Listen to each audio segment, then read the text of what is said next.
Great day. How's it going? You're trying to avoid me now. You can't. The hat looks great, by the way. What's your name? My name's Jose. Jose? Marta. Martha. Okay, so question, are you guys big football fans? Nope. No? Nope. No. Okay, are you going to be watching the game? Yes. Yes. Okay, what foods are you guys going to be eating while watching this game? Wings, pizza, and beer. Let's go. That's a great combo. And you? Yeah. Yeah. Okay, bigger question here. Will you be watching the halftime show? Absolutely. Absolutely. Absolutely. Okay, great. Thank you guys so much. Jose and Martha, thank you. I think we still have time. Let's look. Yeah, we got a lot of people. Can you get through here, Kenny? Wrap it up? Okay. Well, that's it for our show. Super Bowl Sunday pregame. We're not pregaming, but this is the pregame show. Thank you so much. I'm your host, Luke Krumsig.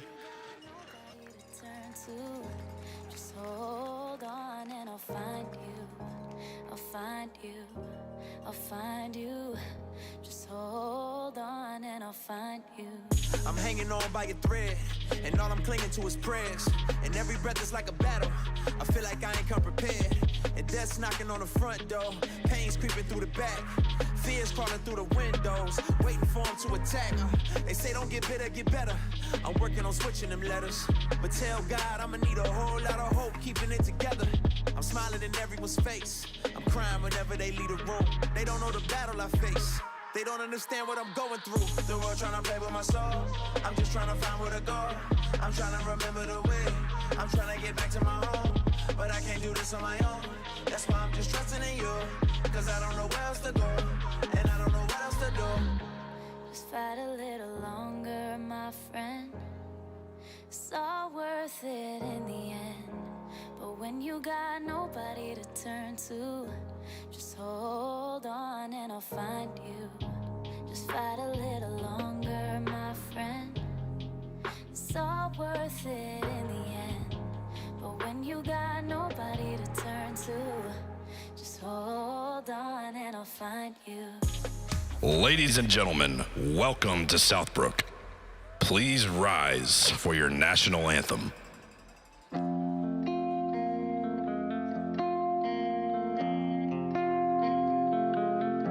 Oh, say, can you see by the dawn's early light what so proudly we hailed at the twilight's last gleaming, whose broad stripes and bright stars through the perilous fight. Oh, the ramparts we watched were so gallantly streaming, and the rockets' red glare, the bombs bursting in air, gave proof through the night that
Yo, What's kicking, little chicken? if this is your first time here, You picked an interesting day. I promise we don't worship the national anthem. It's Super Sunday. We can't say Super Bowl because we don't have the rights to say that. But anyways, Welcome to SouthBrook. SouthBrook. welcome. We're so glad you're here. So glad. So glad. Church. We aren't your average, Ruddermill. boring, Religious organization. Yeah. We have one mission. to connect people to Christ, not religion. What does that even mean? It means we care about your heart. Your heart. Your heart. We are a church for people who don't like church. Huh? What does that mean? It means your faith can be filled with joy. Laughter. And fun. Because who wants a boring faith? Especially when you have a pastor that's obsessed with sharks. No, really, it's a problem. See, His messages are fantastic. we know our church looks big. But our hearts are small. Wait, that's not right. Our building is big just like our hearts. There you go. You can also get connected using our QR code. We're hip and we have those. We have things like men and women's groups. City Lights Outreach. Young adults, No, it doesn't mean young at heart. Do you like coffee? we have that. And it's free. It's free, It tastes okay. but it's free. I'm just here to check the diversity box. So come on in. No judgment. Well, some people might judge. We can't control that. Everyone is welcome. Everyone is welcome. But once you check in, You can never leave. Church.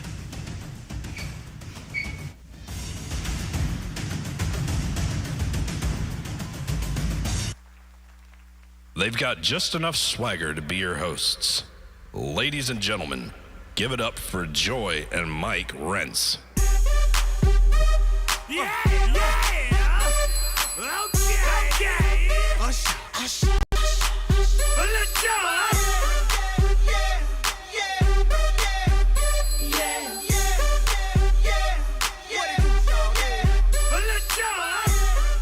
Woo! Good morning, SouthBrook. Let's go! Yes! This is Super Sunday! Let's get this party started. Yes, welcome to Sunday Spring Super. We're not supposed to say Super Bowl. We're Sunday Spring. We can't say it. Go ahead. Listen, we're not so allowed. glad you're here, right? So in a minute, Joy's going to tell you a few things that's going on today. Yes, we have Players Box that are going to come out, and they're going to tell you a little bit about what's going on. And then after that, we got a pretty cool video that we're going to share with y'all. Yes, and then in the middle of all of that, we have a special guest performer. The word on the field is he's got a burning love for football. Yes. Stop that, whoever that, stop that. Yes. We're in church. And what I can tell you is it's going to be lit. Hey, and speaking of being lit, Charlie will come up after the halftime show, and he's going to be digging in to who our real conquerors are when it comes to our relationship with Christ. Yes. And so we just want you to know how glad we are that you are all here. So remember, ladies and gentlemen, when it comes to faith and fun, it can go hand in hand when it's either out in the field or right here in these chairs, right? Let's get loud, SouthBrook. Yes. Now. Super Sunday. The fun is just about to begin. We're going to play a big game of trivia, and we need a couple volunteers. Raise your hand, raise your hand. We need your hand. Sir, If you don't want to volunteer, I see you we'll way voluntold. back there. This gentleman in the Bengals jersey. Come on up. Come on up. Ladies and gentlemen, give them a nice round of applause as they make their way up to the stage.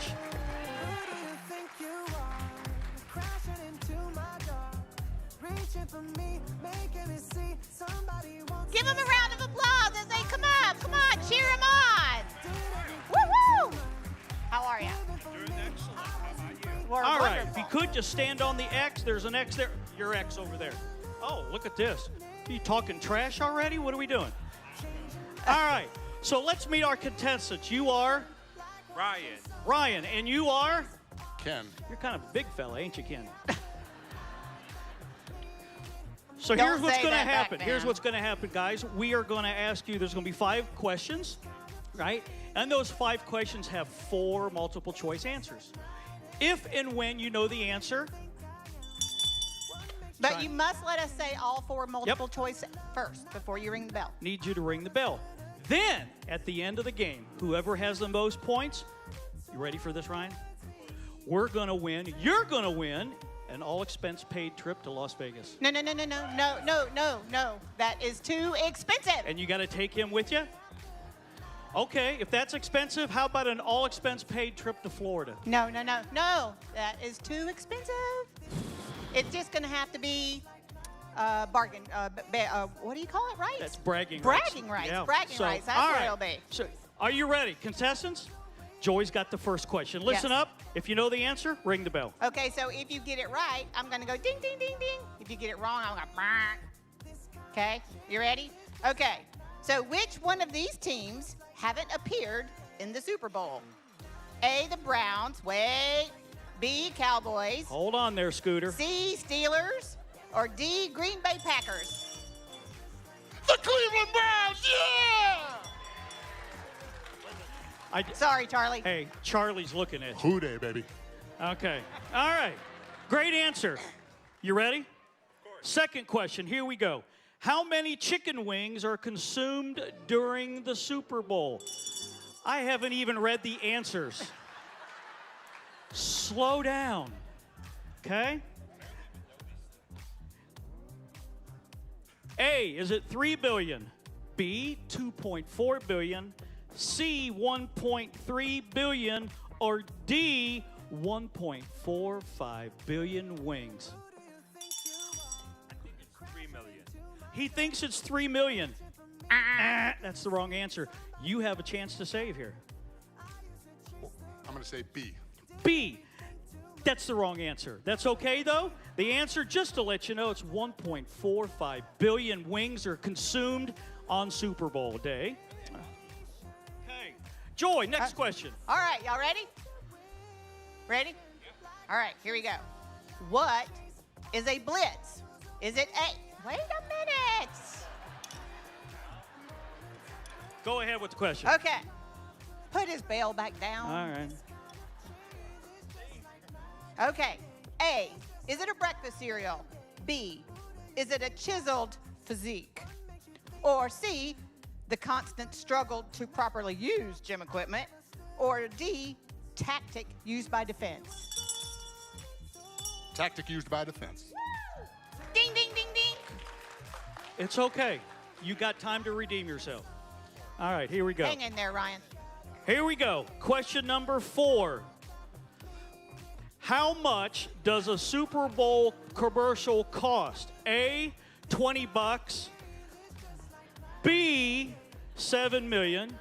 C, 5.6 million.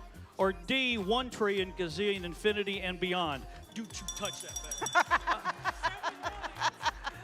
That is the correct answer. All right. Woo! All right, here we go. Number 5 question. Here All we right, go. Number 5. All right, this is going to be the tiebreaker here. What player has played in the most Super Bowls? A, is it Tom Brady? B, is it T. Swizzle? C, is it Jim Carrey? Or D, is it Ted Hendricks? Oh, why did I know he was ringing that bell? Tom Brady. Yay! Tom Brady is a correct answer. But here's the best part. Here's the best part. You both are winners. Woo! Yes. So here comes your prize. Here comes your prize. We have a T-shirt for both of you. Congratulations. Ladies and gentlemen, give them a nice round of applause as they exit the stage. Hold on. Hold on. But we want more winners like them. We want you folks to win. So cue the music. We're going to throw out some T-shirts. Yeah, So I said, hear the crowd roar. Let's go. Yeah, I said, hear the crowd roar. Hey, man, I'm staying on the road on tour, man. Hear the crowd roar. Yeah, I said, hear the crowd roar. Hey, man, I'm staying on the road on tour, man. Hear the crowd roar.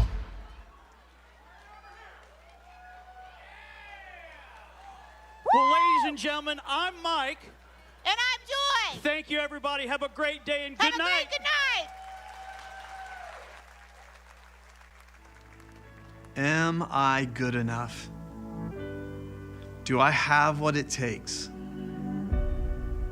Will I ever get it right? These are questions populating the minds of students every day. Every student I know wants to succeed, but they may not know how to succeed, or they have an impossible standard to live up to, at least in their minds. Now, unfortunately, when they're not equipped to manage significant pressure, the result can be tragic. But we believe it doesn't have to be that way. Players Box exists to give students and parents tools to navigate the all too real pressures of scholastic and extracurricular demands, and free them to love arts, to love academics, to love athletics. Our program curriculum teaches students to play more, P-L-A-Y, by educating them on how their personality type, their learning style, their ability level, and their yes factor, which involves positive affirmation, affect how they particularly deal with pressure. We equip students with grit while showing them that they can enjoy the process of pursuing excellence.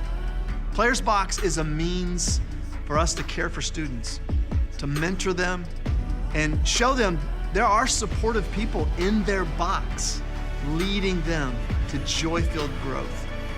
So let's go play.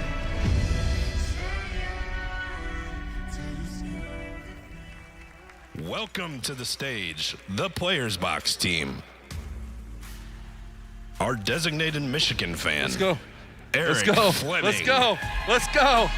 Let's go. Let's go. Let's go. This math Let's teacher go. who puts the play in Players Box. Let's go, my dude. Mike Roop. And the woman who holds the team together. There he is. Krista Oh, Horseman. there she is. There she is. All right. Good morning, Southbrook. Happy Super Bowl Sunday. We thought, what a better weekend to show you a little bit about Players Box for those of you that may not have attended a session or maybe don't even know what Players Box is. And we are going to do that through some real life on-stage scenarios. To do that, we've recruited some family members, so welcome to the stage, Braden Fleming. There he is. There he is. Yeah. He loves every moment of this right now. That's a Players Box statement. So yeah, instead of a commercial, we're gonna do a quick little live action scenario that's called the ride home. All right? Most performers do not enjoy the ride home with parents, and we're gonna play it out, all right? You ready? You wanna get in the car? Yeah? Get in there, yeah? First things first, safety, buckle up, please. Buckle up, man. Crazy. All right, here we go. Look at that. All right, so, hey, yikes today, huh? How did you personally feel about your performance? I mean, You mean you don't really know. Let me let you know. Here's the thing. Your mom didn't spend hours and hours in labor with you, pushing for 14 years later to see that lackluster effort on the floor? I mean, seriously, right? Anyway, not only that, listen, hey, pastorally speaking to you, Scripture tells us to work as if working for the Lord. If that was working for the Lord, news, brother, you got fired. He is disappointed. He is disappointed. What are we doing?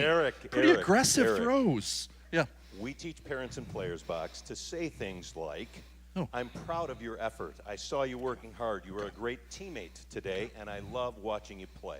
Okay. Try it again. You want me to do that? Okay. All right. We got to get up. Unbuckle, please. All right. Let's try it again. After you. Let's go. All right. Okay. All right. Ready? Let's do this now.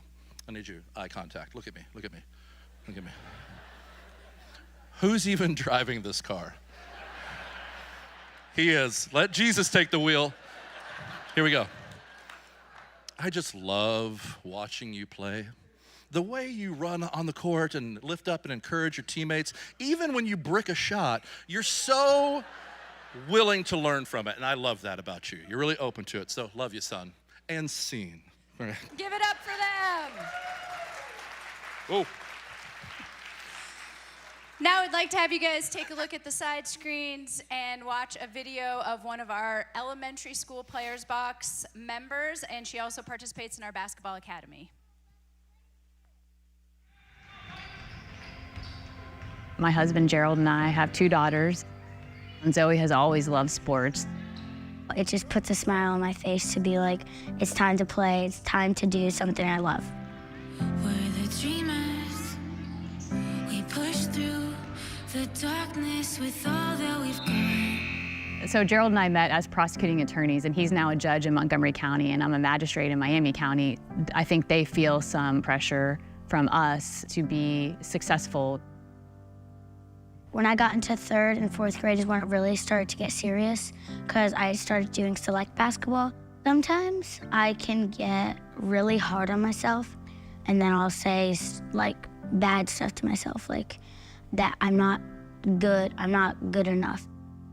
If anyone has struggled with recognizing that my children may not be a carbon copy of me, it's me. And I think that's been a real challenge for me as a parent to meet my kids where they are and love them for who they are, even if it's different than the way I was built. Tell me about Players Box and how has that impacted you? Here we go.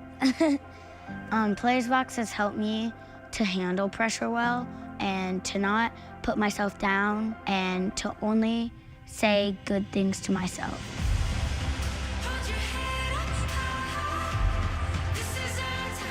I want to be like Coach Zach and where I want to focus on basketball, but then at the same time, do it for God.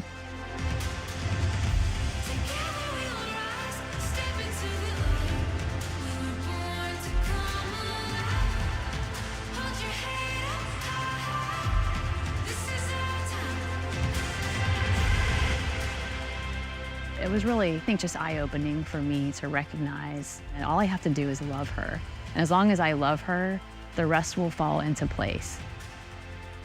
It feels really good to have them cheer and always knowing that they're going to be beside me. Whether I make an AAU team or I just don't make the team, they'll always be with me and they don't give up on me. You know, it's great if they're the best player. It's great if they're the leading scorer or the MVP, but I want my kids to be remembered because they were kind, because they were good teammates, because they were hard workers, because they treated people with respect, and because they shine God's love and his example to other people.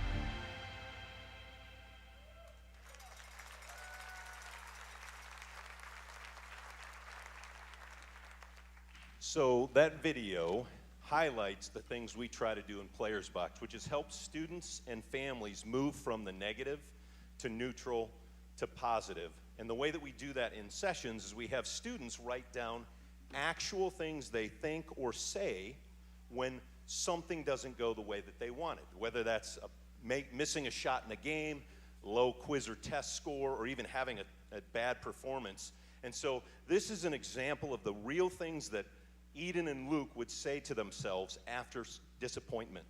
Go. Man, you stink. I can't believe you missed that layup. I suck. I'm letting my parents, my coaches, and my teammates all down. Man, I'm so dumb. I got a C on that test. I should quit. I shouldn't be here. I'll never be good enough. So, pretty negative. We want to take those real thoughts and turn them into something that's more positive. And so the way that we do that is we have each student use the name of their teammate or partner and then say those statements to them. So go ahead. Eden, you're so dumb. I can't believe you got a C on that test. Come on, Luke. You're so stupid. Why would you do that? So as you can see, there's a little bit of levity, but it stings, and we really probably wouldn't say those things to our teammates or friends. And what our object lesson is there for students is if we wouldn't say it to a friend, we shouldn't say it to ourselves. And so we would end that activity reframing it to be more positive and putting things into perspective. One bad quiz score isn't the whole grade. One missed shot doesn't dictate the rest of the season. So thank you guys for being here. You crushed it. You did great. You did great. We've had some people asking, as Players Box, we got a session coming up anytime soon, and we do. We actually have a spring one coming up, and if you're interested about, learning a little bit more about what we're doing here or some of the other things we do during our 6-week session, we encourage you to sign up. In fact, a graphic will come up on the screen. There'll be a QR code, and you get $25 off up till March 1st. So if you're curious, man, bring your AAU team, bring your entire math class, because for me, math, I would have needed every bit of this because that wasn't going so well for me, okay? So hey, get on there, check that out, sign up, tell a friend. We hope we see you this spring, right? I mean, yeah, we good? We good? And we got something to say, right? Thank you. Thank you very much. And the moment we've all been waiting for. The one and only hip-swiveling, soulful singing with the legendary sideburns. Welcome to the stage, the king of rock and roll, Elvis Presley.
Thank you very much. Proud Mary.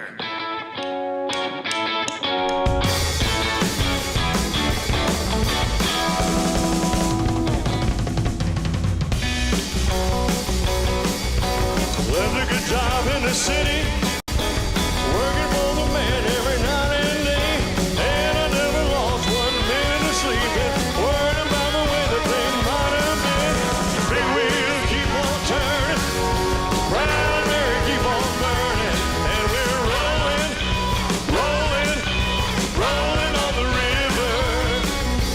Cleaned a lot of plate down in Memphis, walked a lot of chain down in New Orleans, but I never saw the good side of the city till I hitched a ride on the riverboat between us, and a big wheel keep on turning. Proud Mary keep on burning, and we're rolling, rolling, rolling on the river.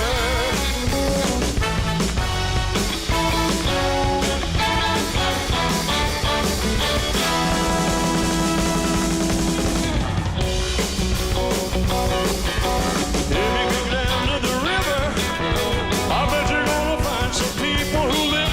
You don't have to worry, 'cause you got no money.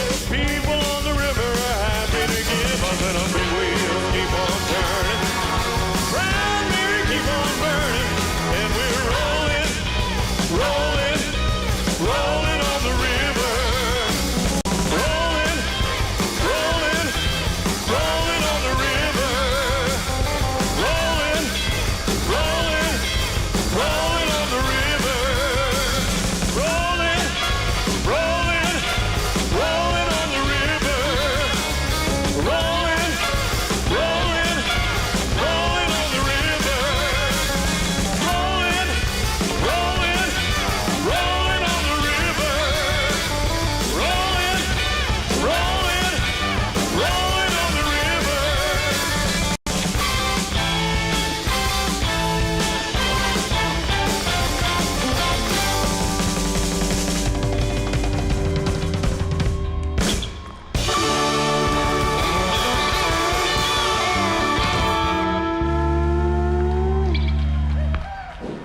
We're going to do Elvis's biggest hit once I catch my breath. Suspicious Minds, baby.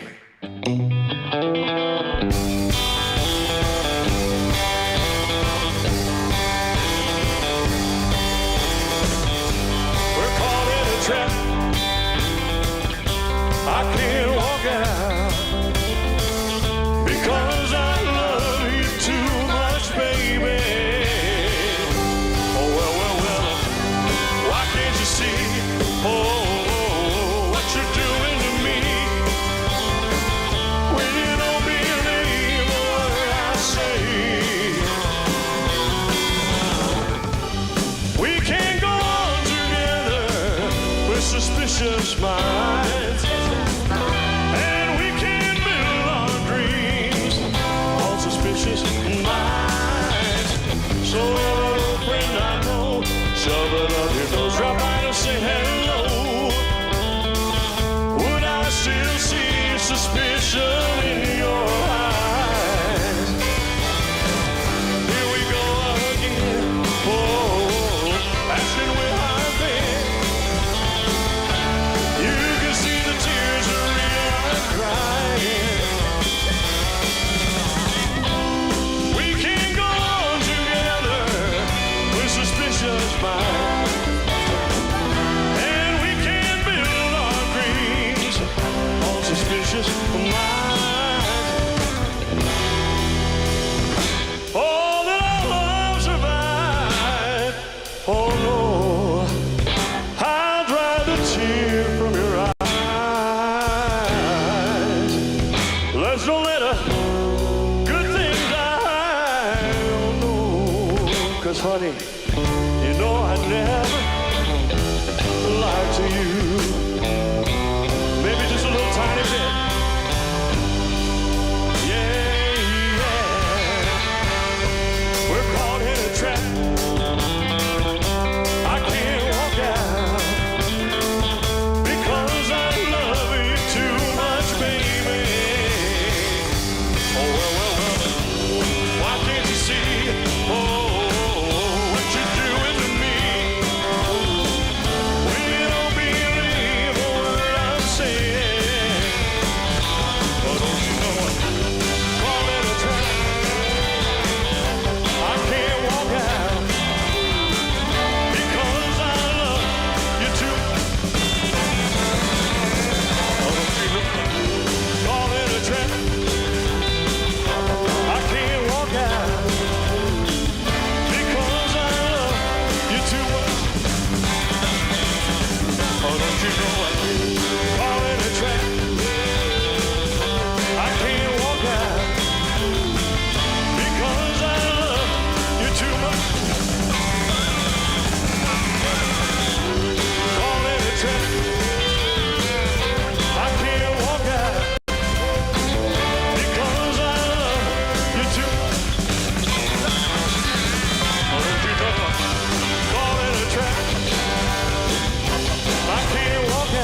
Thank you. Thank you very much. You're truly a fantastic audience. And we'd like to do one more song for you. And God bless you. And adios until we meet again.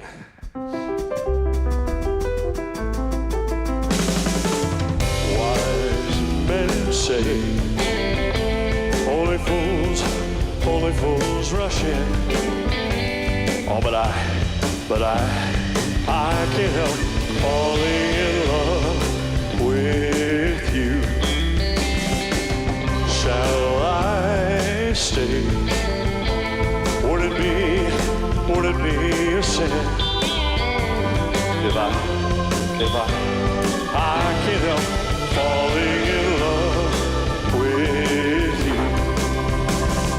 Like a river flows surely into the sea, darling, so it goes. Some things you know are meant to be.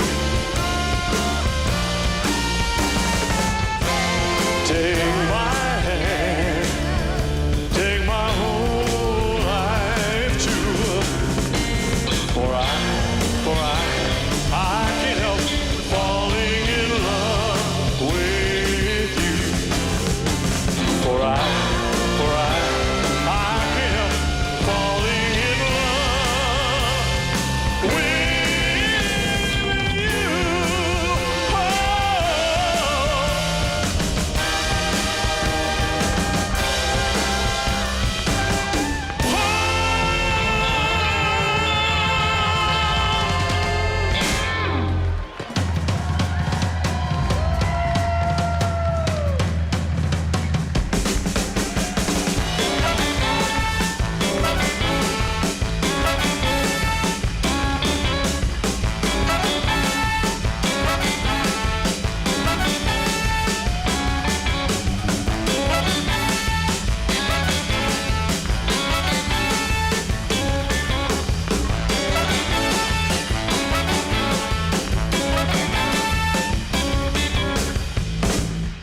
Ladies and gentlemen, Elvis has left the building.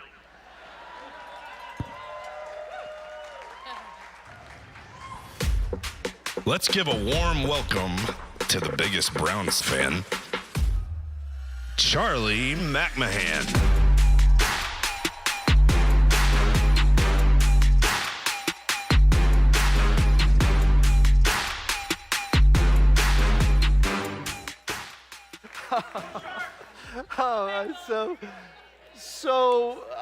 There's ministry's full of surprises. But I never expected this to happen. Kathy Glista comes up to me this morning and goes, "You'll be following Elvis." That I never expected to happen in ministry. You'll be following Elvis. If you're here for the first time, I'm gonna guess this is not what church was like in the Lutheran church you attended as a kid. We had some Catholic friends here today. They were the ones walking out with their eyes wide after last service. Like, what was that? Oh my gosh. If you know us, we are dead serious about the gospel, but we are on a mission to prove that a church doesn't have to be dead to be serious about the gospel. We are on a mission to show that what kills churches is they take themselves so seriously. Friends, we all realize we're a joke, okay? Look at the person next to you and say, "You're a joke," okay? We are. We just don't take ourselves so seriously. And that's why, especially Super Sunday, we just say, let's just throw a party. Let's just enjoy being with each other. And I got to say, all the Super Sundays we've done, that was fun. That was really fun. My mom was a very traditional. She played the piano for 30 years, okay, at the church, and she loved Elvis. Any of you have Elvis's gospel album in your house growing up? And so right now, one of two things in heaven is happening. She's crying tears of joy or rolling over in her grave. One of those right there. I cannot imagine this ever happening in her church, the church I grew up in as a kid. But in all seriousness, we really want to say to our world, really what we do continually every Sunday here, is to say we live in the same world you're living in. You don't have to go through a time warp. You don't have to do a cultural transformation in how you're living your life right now in terms of work and entertainment to say, you know what, there's a gospel that is for you. And we want to communicate that today. Today, we simply want you to walk away with this. The reason we're doing Players Box is what we want you to walk away from this experience with. And I intentionally wore this. I've never worn this. I've had this for a few years, but I've never worn it. Some of you who are Browns fans recognize this sacred number in Browns lore. You don't see it today because it's been retired. This is the modern remake of the jersey of Otto Graham. Otto Graham was, and back in the day, look at this picture, early in his career, he wore number 60, because quarterbacks were men back then who wore 60, they could get hit. But then he wore 14, and 14 was the one that was retired. Otto Graham was Tom Brady before there was Tom Brady. 7 out of his first 10 seasons playing professional football, he won a championship with the Browns. That's right, yeah. It was back when the ball was round, but we celebrate that as Browns fans, But all 9 seasons he played in the league, he went to the championship game. I mean, this guy was unbelievable. And obviously, the reason that I say that is if you're a football fan at all, a nominal football fan, you know that this jersey stands for losing today, right? The idea of this jersey standing for glory, of being a winning conqueror in football, that's just foreign to the fact that in the last 25 years, the Cleveland Browns have been the losingest team in the NFL. And changing your identity when you see yourself that way is one of the hardest things in life, isn't it? When you see yourself as a loser, it is the challenge you face is the challenge of a reformation of identity first. And even those of us who are Browns fans know they're going through this whole slow cultural build. Because why? Once you see yourself as a loser, what are you going to act like? You're going to act like a loser. And there's something that the gospel speaks into this that goes way beyond what you may think I'm going to say in this culture that worships winning and conquering. Now, a little quick review. We're in the book of Romans, and we've been in the gem of the New Testament, Romans 8. And in that chapter that we've been studying all month long, taking our time going through it, we went through this section. Look at this section from Romans 8:22. We know that the whole creation has been groaning, as in the pains of childbirth, right up to the present time. And you don't have to live 5 minutes in this world to know something's off, something's wrong, something's way off in this world. It's groaning. Not only so, but we ourselves who have the first fruits of the Spirit, we groan inwardly as we wait eagerly for our adoption to sonship, the redemption of our bodies. Just because you're a Christian doesn't mean you don't groan. You don't experience the inadequacies and the inefficiencies of this world. For in this hope we were saved, but hope that is seen is no hope at all. Who hopes for what they already have? But if we hope for what we do not yet have, we wait for it patiently. And in the same way, the Spirit helps us in our weakness. When we're feeling that pain, we don't know what we ought to pray for sometimes, but the Spirit Himself intercedes for us through wordless groans. Now, 3 times that word groan shows up, doesn't it? And why is that significant? Here's why that's significant. A particular historian named David Fredrickson, I mentioned him a few weeks ago, he's done an intensive study on this word groan in the Roman Greco world. In the Roman Greco world, they had a lot to say about adversity and character development, but one of the most primary values in the Roman Greco world was this. If you were experiencing pain, if you were experiencing a lack of peace, if you were experiencing adversity, you do not show that. You never groan. That's right, you never show weakness. You never show pain. You, through self-sufficiency and reason, you rise above the pain of this world. Very similar to Buddhism. You rise above it. You learn to, through the control of self-will, you get detached from human suffering. As a matter of fact, one of the values in the Roman Greco philosophy of adversity was, if you have a friend who's suffering and it's going to bother your serenity to help that friend, you don't help that friend. Because nothing was more important than your personal serenity. And you protect that at all costs. And so you can imagine in this, there's no crying in baseball world that people were living in, that for Paul to mention, we who are filled with God's Spirit, we groan. What? That word actually is why Hitler hated the gospel. It showed weakness. It showed vulnerability. It showed a humanity that in his dream of an Aryan world would never exist. Weakness would never exist. And into that world, the Apostle Paul writes these words about groaning, and then he goes beyond that. Cicero said, the Roman statesman, it is a disgrace to groan. Look at that. And into that culture, they brought this word, and this word was the word that embodied someone who had risen above human suffering, who had risen above pain, who had risen above empathy, who had risen above any type of groaning. And the word that they had was what we translate in English, conqueror. That was the word. A conqueror, look at this on the screen, was someone who had mastered his or her spirit through reason and self-sufficiency. To be a conqueror meant to become so self-sufficient, so self-reliant that no circumstance could disturb your serenity anymore. You're detached. I grew up a Trekkie, and my mom used to call me Spock. Anybody remember Mr. Spock? Because there was a time when I went through life and I was going to be detached from pain and suffering, and my mom would call me Spock because I had no emotion. Now, those of you who know me now know I cry at a Kmart closing now. It's just crazy what the Lord does when He breaks you. You start leaking all the time. But there was a day in my life when you're Mr. Spock. That's right. You don't feel pain. You don't feel suffering.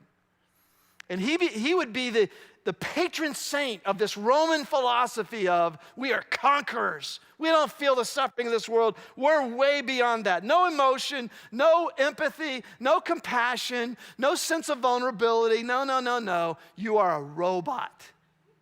You're less than human.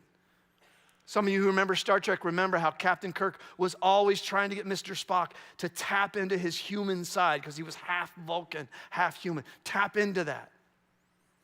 And into that culture, here are the words. Look at these words. Romans 8:35. Who shall separate us from the love of Christ? He's on this riff about the love of Jesus for all of us. Everyone here. Shall trouble or hardship or persecution or famine or nakedness or danger or sword, all these things that cause the human condition to groan, as it is written, for your sake we face death all day long. We are considered as sheep to be slaughtered at Psalm 44. And then there is the crescendo of Romans 8:37. He says, no, in all these things, look at what he says and say it with me. We are more than conquerors through Him who loved us. Isn't that interesting? Paul doesn't say, all of you who feel like losers, what Jesus wants to do is He wants to make you a winner. He wants to make you a robot of conquering. No. He says, nope, that's not it. Because you're still not living. You're still not living. He says He wants to make you more than a conqueror. More than a conqueror. In other words, you're not living with that loser tag anymore, no, but you're not settling for being half alive. For being half alive. You're going to be more than a conqueror, that this is what the unshakable, unchangeable love of Christ does to a person. It makes them so secure inside, they're not afraid to hurt. They're not afraid to lose.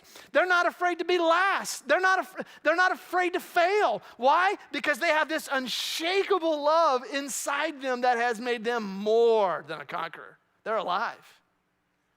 Now, all of us know people who, they're conquerors. Get out of their way. Because they're going to do pretty much whatever it takes to win the game, to whatever that game is. And then we have a society that knows, wait a minute, in this culture, we don't want pain. The whole deal with suburban culture, for example, is serenity. It's all about serenity. If you look at it, suburban culture is all about moving to the conqueror mode. We're winners, we're ahead of the Joneses, and we don't feel pain. Everything's right in our life. We're protected. We have the garage door opener to prove it. We don't have to feel anybody else's pain, right? And then Paul says, no, we're more than that. We're more than that. And this is what he'll do. He'll bring you to a place where you are fully alive. And if you're here today, you're aware of this to the degree that we worship this in our culture, that we do what human beings always do and we can't attain to what everybody else says we need to attain to, that conqueror state. That's why we use alcohol and drugs and gambling and competition and sex and shopping and all these things to numb us. Why? Because the worst thing that can happen in this culture is you feel pain. Pain means something's wrong. And so let's use this stuff to medicate us so that we feel like conquerors. And it's a disaster. It's a genuine human need to want to feel like, yeah, I'm sufficient. But do you understand, students, that God has more for you than just that? Because every Tom Brady in the world will tell you, because he did tell 60 Minutes years ago, you can win all the Super Bowls you want, and that'll never be enough. There'll always be a longing for more. And if you're listening to my voice now, this is why we do Players Box. Because we're not trying to take losers and make them conquerors. We believe that God, for every student, has more in store, and that they would be more than conquerors through him who loved them. That they would be the kind of people who can walk through life, and maybe they are attaining excellence, but it's not because they have this fear of being a loser or this fear of not attaining to conquering mode, but they have this love that is coming out of them and makes them excellent in all they do. They have this love that is making them secure. So if you came in today, especially if you're a first timer, you saw the construction that's going on, you can go outside this room when you're done, and along that wall, it'll show you everything we're doing. In the coming months, this room will be renovated. It'll be turned into a gymnasium that we use 6 days a week. Outside, we have a multi-use facility. There's going to be pickleball courts. There are going to be community areas out there. We're going to have an arts area. We're going to have an academic area. And 6 days a week, we say, you know what? We're not going to use this building one day a week when kids are dying because of pressure. We're not going to do that. We're going to turn this into a place that we can meet students where they are.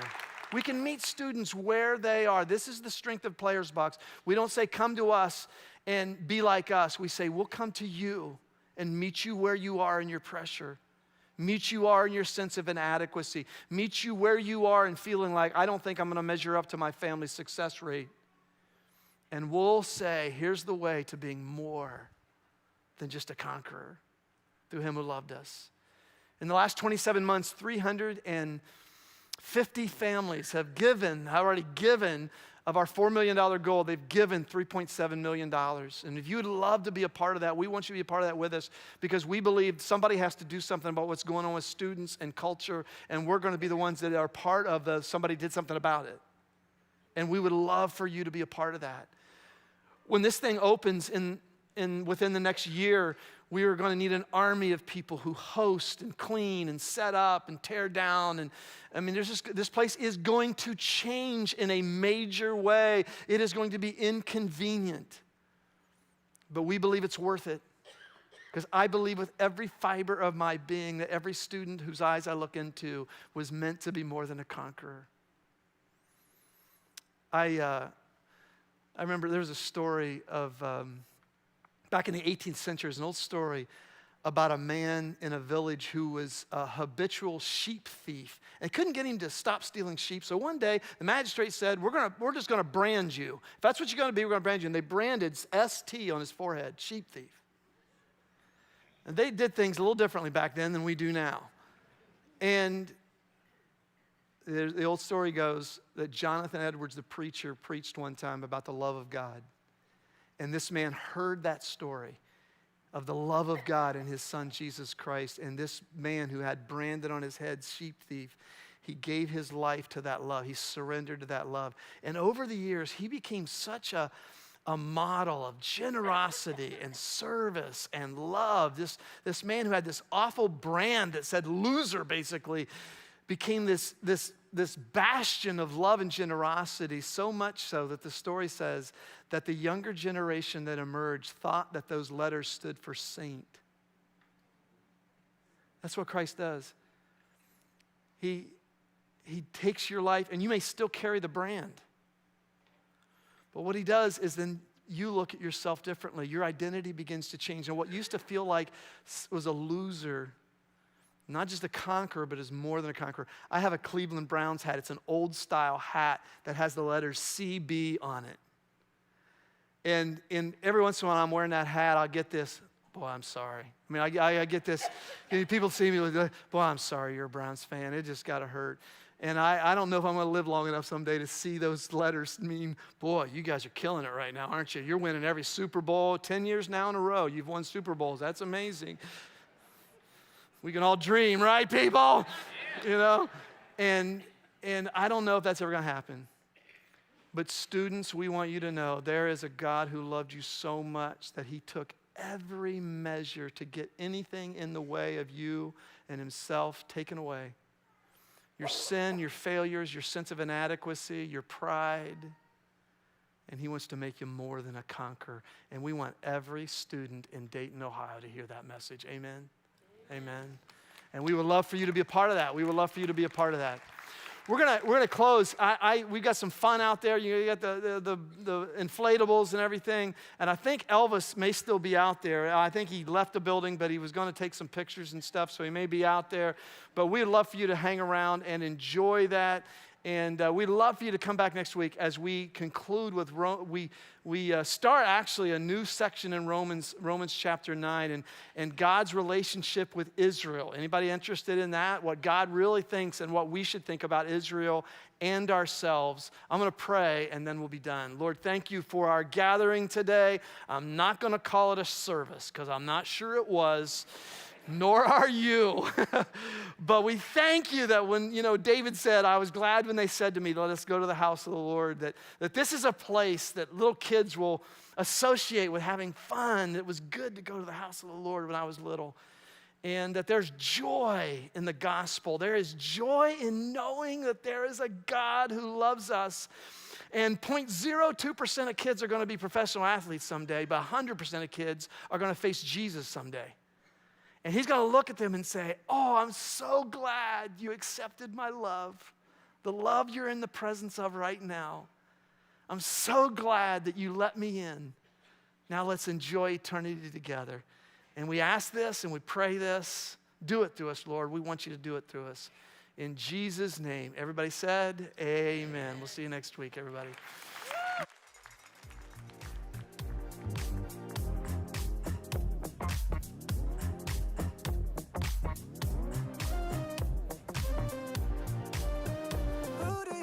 You are crashing into my dark, reaching for me, making me see somebody wants this heart.